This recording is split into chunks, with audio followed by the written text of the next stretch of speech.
I think I introduced myself on here. If not, just go to BratBusters.com. That's my website. Okay, my daughter and we filmed a couple of podcasts today, and we've decided to post both of them. I would say maybe 1 and 3 that we'll film. We do 2 a week. But 1 and 3, she just tosses. She's very particular. She doesn't like to put it out unless she really likes it, and she's in charge of all that stuff. So, yeah, I think we're going to post both of those today. So,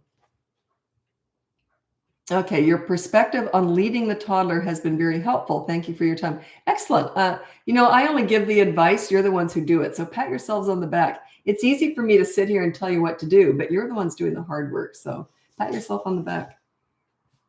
It is hard. And especially with toddlers, it takes repetition with toddlers. They don't learn quickly. It takes them a little bit longer. You went away on YouTube. I did, but I came back in. Yeah, that's YouTube. It does that. I don't know why. It does that. That's where all of my lives are saved. All of our podcasts and all of our lives. I don't do YouTube videos, or if I do, my daughter chops them up from somewhere else. But I don't specifically do YouTube videos. I don't do videos anymore. All of the videos that you see now are my daughter takes from the podcast. I used to have to film separate videos. Yeah.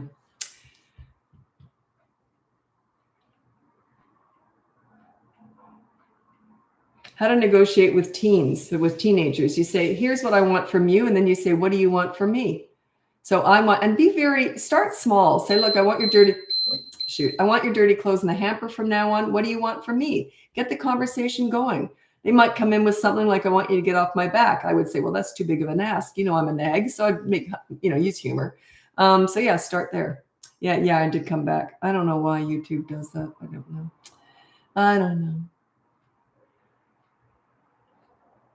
know. My daughter and I were talking about our podcast, and we are just answering your questions on the podcast. But she's got some new ideas about how to deal with it. I get a lot of nice comments in the video. I don't see any of them. She looks at all that. And she said, you get some really good comments, but we get some real nasty ones too. And I love that. I don't know why, I just do. And so we're going to start going through some of them. And I think we did some today. I can't remember, but we were talking about it. So that'll be a lot of fun. I'm looking forward to getting more into that. I love all that stuff. One of them was funny. They said, I'll bet you any money that she doesn't speak to, no, someone actually said she doesn't have any relationship with her kids. Well, my daughter and I do them. My daughter and I work together. So just obviously they don't know who I am, but that struck us as funny. That was great. I love all that stuff.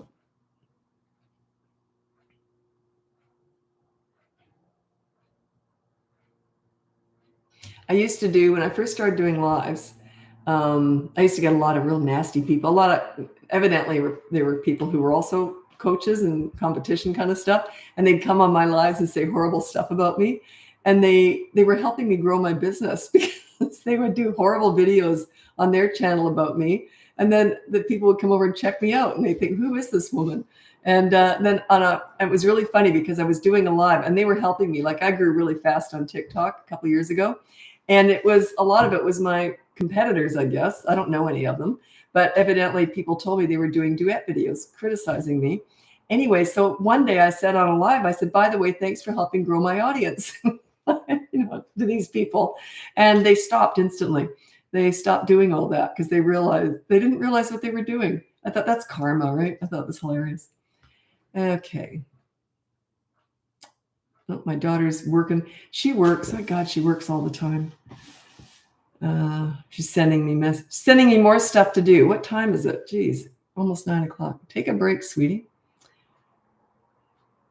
Your filing your nails during a tantrum has been so helpful. What I say is when a child's having a tantrum, it is the crazy zone. It's not based on big feelings and big emotions. Tantrums are based on anger, unless they're hungry, tired, or sick. So that's their needs. That's different. You do address that. But if they're just mad because they didn't get their own way, you ignore that. So it's like, I always say, just pretend like you're filing your nails or something. You want to look like you're waiting for the tantrum to finish. You're filing your nails or looking out at the birds or whatever. Don't look at them. Don't talk to them. As soon as they're finished, you go, oh, you all done? You want to read a book? Then you connect. What you're teaching them is, I'm waiting. You get no attention while you're having that tantrum. As soon as you stop, then you get attention. You ignore the crazy and reward the calm. Children lean into what works and lean away from what doesn't. That's what we're going for here. Some parents have said that they got no nails left. They're all filed down to the nubs. And that I should get a commission on nail files. We did have a storefront a while there, and then I decided I don't want to do that. I don't want to recommend product. I don't do that. I'm not in that. I'm not into products, so we got rid of that. But one of the products that we were starting, we put in the storefront that we were going to kind of do, because people said, well, do you have a storefront? There are some things I think are a great idea, like these timers I think are great. The picture timers, whenever you want to set that and you say you got 10 minutes to do a chore, blah, blah, blah. So I do use that. But yeah, one of the items that we put in there was nail files. It's kind of funny.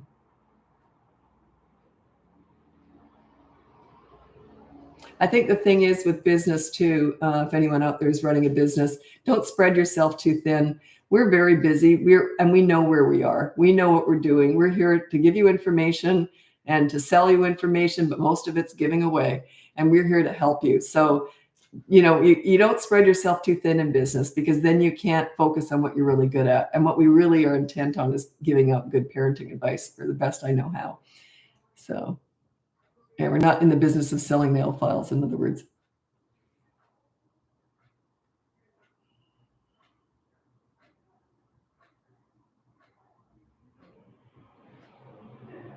Okay. I've tried everything to brush my young toddler's teeth and nothing has worked. Please help. That could be a bit of a bribe situation, and you don't bribe them when they're doing something naughty to get them to stop, but you can use a bribe as an incentive. So it might be the only time they get to watch that or play that game on the iPad is when they're getting their teeth brushed. It could be something like that. Okay, time for the iPad, but you got to be getting your teeth brushed at the same time. I would do that for sure. Do you bribe for naps? No, not all kids need naps. I don't bribe for naps at all. A lot of parents want to force naps on kids that don't need them. My kids stopped regular naps at 12 months old. So they would have accidental ones, but they didn't have regular naps. From a very young age, they stopped. And they didn't sleep a lot at night either. I would say my kids were on the easier side. They weren't super active kids. Like, they weren't racing around kind of kids. So they didn't need a lot of sleep, basically. But yeah, a lot of kids don't need naps. Like, I have someone asked me, I think yesterday or the day before on Alive. I was not alive yesterday. They said, well, how do I get my 3-year-old doesn't want to nap anymore? How do I get them to nap? And I said, well, I think they probably just outgrow naps. You might want them to have one. So just have quiet time. Just say, okay, this is a time where we'll just play Play-Doh or do some drawing or something, or we'll sit and read a book together, and they might fall asleep or they might not. Yeah, I just said that. Can toddlers do quiet time in lieu of naps? Absolutely. Yeah, it's a great idea. Well, I just came up with it, so oh, what a great idea I just had. I didn't mean it like that.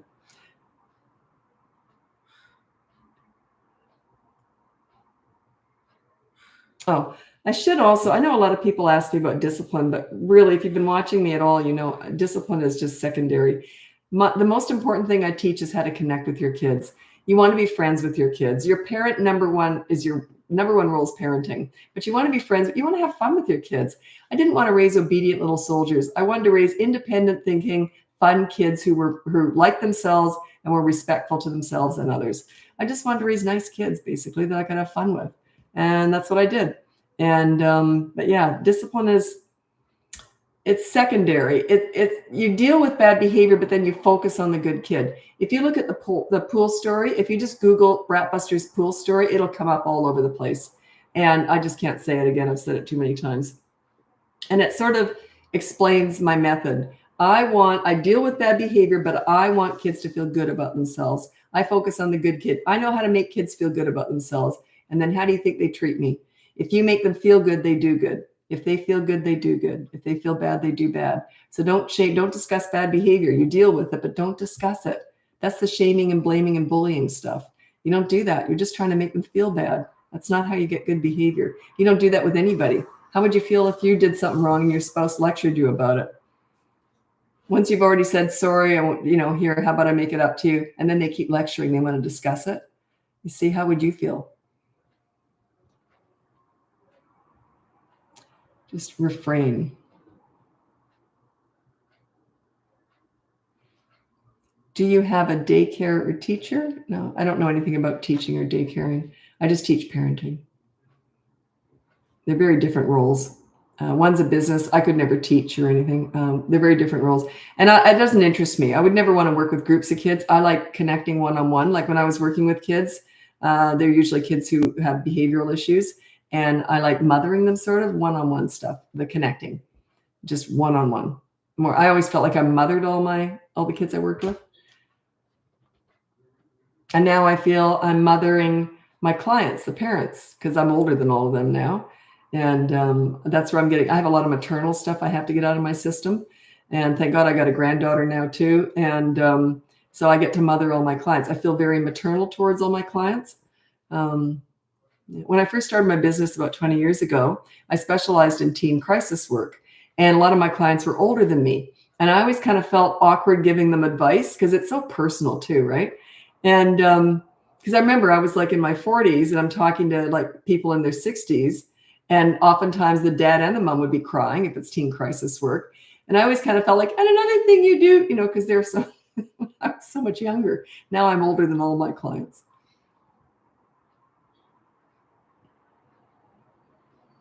What do you think about positive reinforcement? I never understand that. Isn't just having a great life wonderful? I don't understand that. Positive reinforcement, all the praise, the wonderful one. It's almost like the reward chart. A reward chart is a disaster.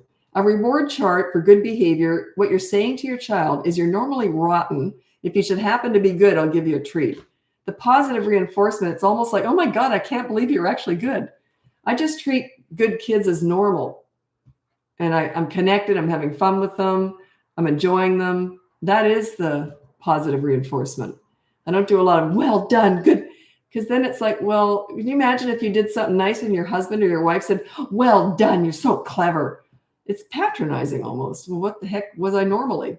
So yeah, be careful with that. I know what you're saying, but I'm not big on that.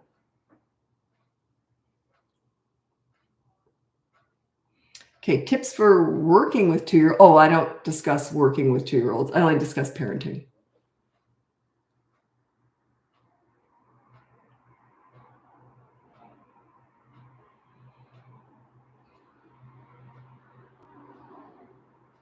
What to do when my 4-year-old runs away screaming that we hate him the minute we tell him no or give him a task to do. So, so let him get it out of his system. I don't care. But use the behavior board. If you want him to do stuff that like a chore, put it on the behavior board and there's a consequence if he doesn't. Ignore the attitude. That's the attitude stuff. He's just trying to manipulate you to upset you. Don't fall into that. Parenting 2-year-olds. I'll just read out my top 5 tips for parenting toddlers. Okay, this is on these lives. I would say most people that turn up to lives have toddlers. A lot of toddler questions. In coaching, it's kids, teenagers, and toddlers. But yeah, it's a lot of toddler parents here usually. So that's why it's so heavily. It's because some people say, do you know anything about teenagers? They're my specialty. So I love teenagers, but it doesn't come up a lot in these lives. Okay, so these are my top 5 tips for parenting toddlers. Number 1, childproof your home so you never have to say no. Number 2, set up a toy rotation system so they're never bored. You can look that up online, by the way. Just Google BratBusters toy rotation system. I got tons of videos on that. Number 3, to connect with the toddler, you do so in their world. They're all about actions and fun and play. That is their love language. They're not about going to the nail salon with you. They want to go to the park and roll down the hill. When you connect in their world, it's totally different. They look at you differently. Number 4, you discipline toddlers in their world. Again, it's actions, not words. Okay, you use consistent corrective actions. I know everyone wants to do those mini therapy sessions with their toddlers. I know people out there are teaching that. So I've heard, I've never looked at that. I don't look at anyone else what they teach. But yeah, they're not about words, they're about actions. So these mini therapy sessions discussing all the big feelings and big emotions. How do I explain it? Yeah, it's garbage. Get rid of it. That's not for them, it's for you. Has nothing to do for your toddler. Nothing. You're not doing anything for them. Number 5, stop trying to figure them out. Toddlers are not figure outable. They're brand new, fresh human beings. They're just forming. Imagine if you're only 2 years old and the first year you're a potato laying on a mattress. Like they're just brand new human beings. They're in the discovery stage. Everything's new. What does it look like? The actions? You mean when you want to connect or when you want to discipline? I'll go through both. If you want to connect with a toddler, if they want to, you go to the park and roll down the hill with them. You go on the slide with them. Whatever they like doing, you do it also. That is, you enter their world. That's how you connect with them. When you want to discipline them, it's I call it consistent corrective actions. So if they do something naughty, you say one word, just say no, and then you remove the fun from them or them from the fun, just for a period of time. Or you might even want to just sort of walk away from them if you're right there. So you're just letting them know, kind of, they're consistent corrective actions. They're not going to learn right away. It might take 50 times. They learn a different way. They don't really have this is toddlers under the age of 3. They don't really learn through stopping and thinking before they act. It's more of a knee-jerk reaction. Like a toddler might touch a hot stove or a hot oven 10 times, but they won't touch it the 11th time. It's not a great thought process there. It's more just a knee-jerk. They're in their subconscious somewhere. They realize don't do that. That's how you're teaching them. It takes repetition, repetition, repetition.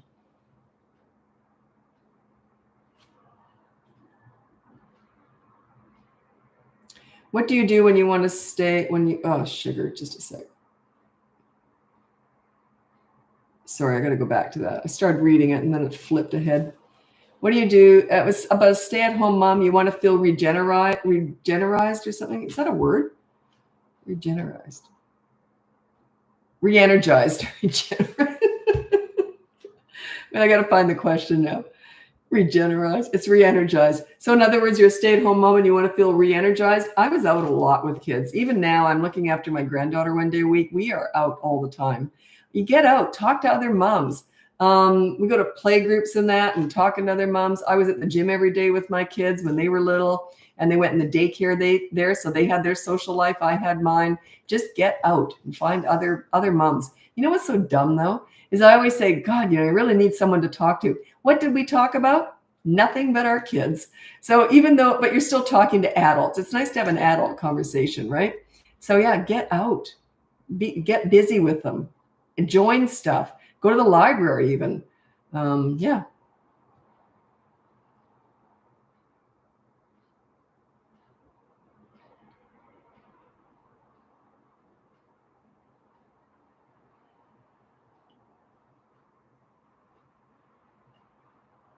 How do you stay so open-minded? You mean generally? What do you mean by open-minded? I am very open-minded, by the way, as a human.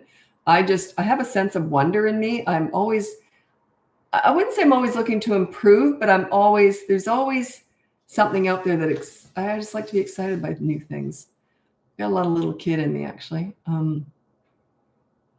I don't know if that's what you mean, but anyway. But yeah, if you're open-minded, that means you've got that learner mentality, right? Yeah, I never want to stop learning. I'm still young. I'm only 64.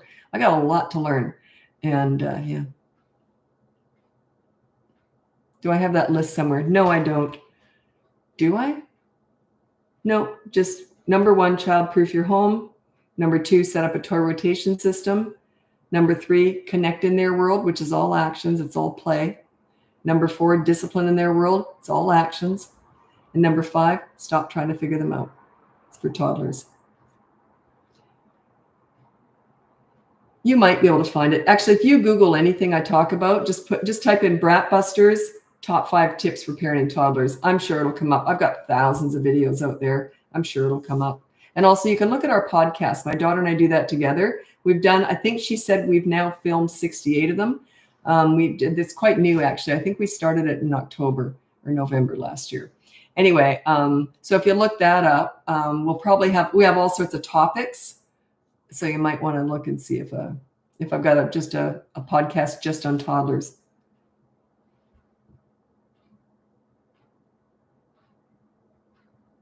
Okay, shy versus being rude. So if a child's making strange, I call it, when it's someone and they won't talk to them, I don't force a kid to talk to anybody. I just don't. But if they want something, they have to say please and thank you. But they never have to talk to anyone if they're shy. I just don't force that.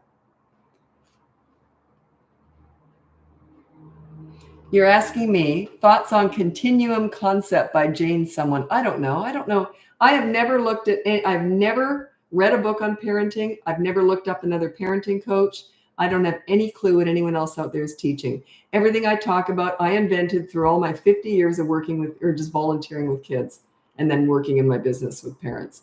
But you know what's interesting is I started volunteering in daycare centers when I was 11. I just developed on my own, ways of doing this, and I was good at this, and I haven't changed my methods.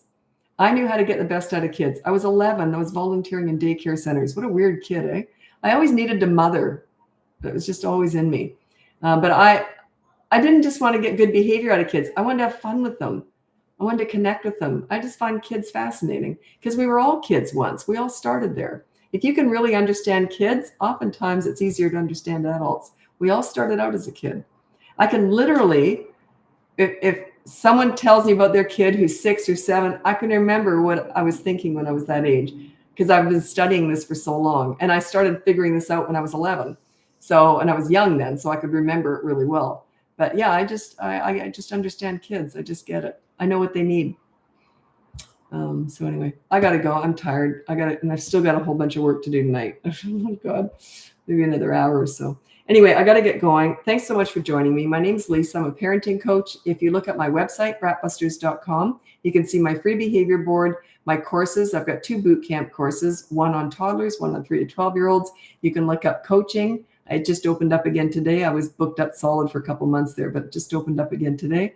And you can look up our podcast. My daughter and I do it together. It's called BratBusters Parenting Podcast. If you want, you can watch it on YouTube because that's where we film it. And we put all of our podcasts and all my lives end up on YouTube.